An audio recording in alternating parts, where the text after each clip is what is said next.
Hi students, இன்னைக்கு நம்ம class 10 சமச்சீர் சயின்ஸ்ல laws of motion chapterல solved problems பாப்போம். page number 14ல கொடுத்திருக்காங்க. first problem பாப்போம்.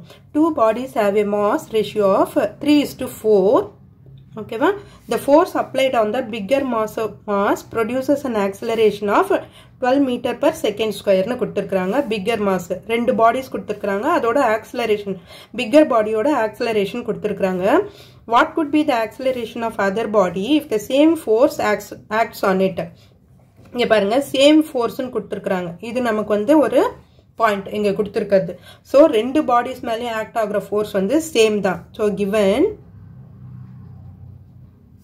F1 is equal to F2. ஓகேவா வேற என்னென்ன டேட்டாஸ் கொடுத்திருக்காங்கன்றதை நம்ம வந்து எழுதிடுவோம். So first body, second body. ஓகேவா ratio of masses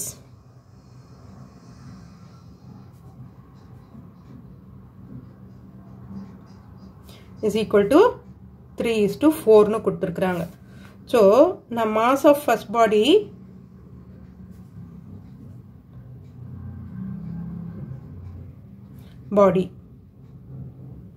is equal to m1 னு எடுத்துக்குவோம். ஓகேவா acceleration of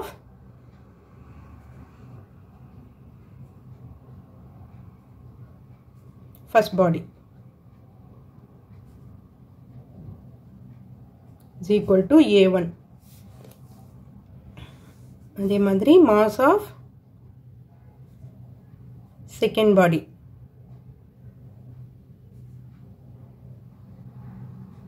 is equal to m2. அதே மாதிரி acceleration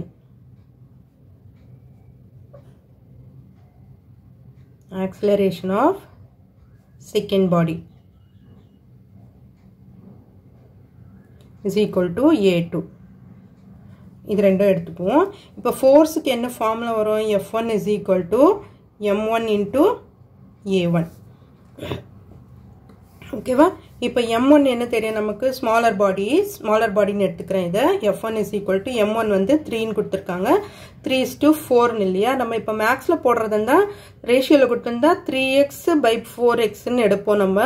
ஸோ இங்கே அதெல்லாம் தேவையில்லை, நம்ம அப்படியே எடுத்துக்குவோம்.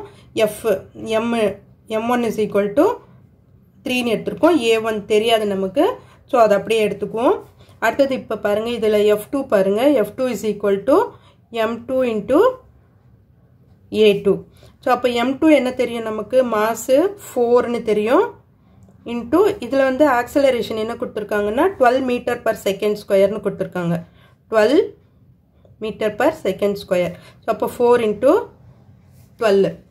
ஸோ 4 into 12 பண்ணிங்கன்னா 48 நியூட்டன். ஸோ ஃபோர்ஸோட யூனிட் எழுதிடுவோம். Force is equal to newton. இப்போ இங்கே என்ன கொடுத்துருக்குறாங்கன்னா நமக்கு given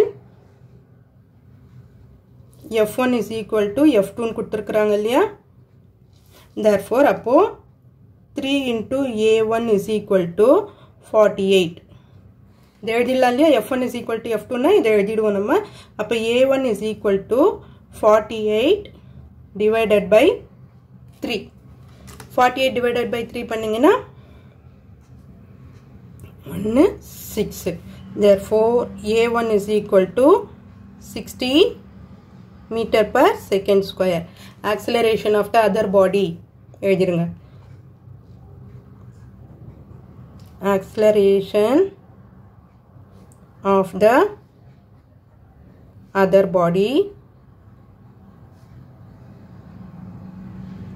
is equal to 16 meter per second square. இதுதான் இதோட ஆன்சர்.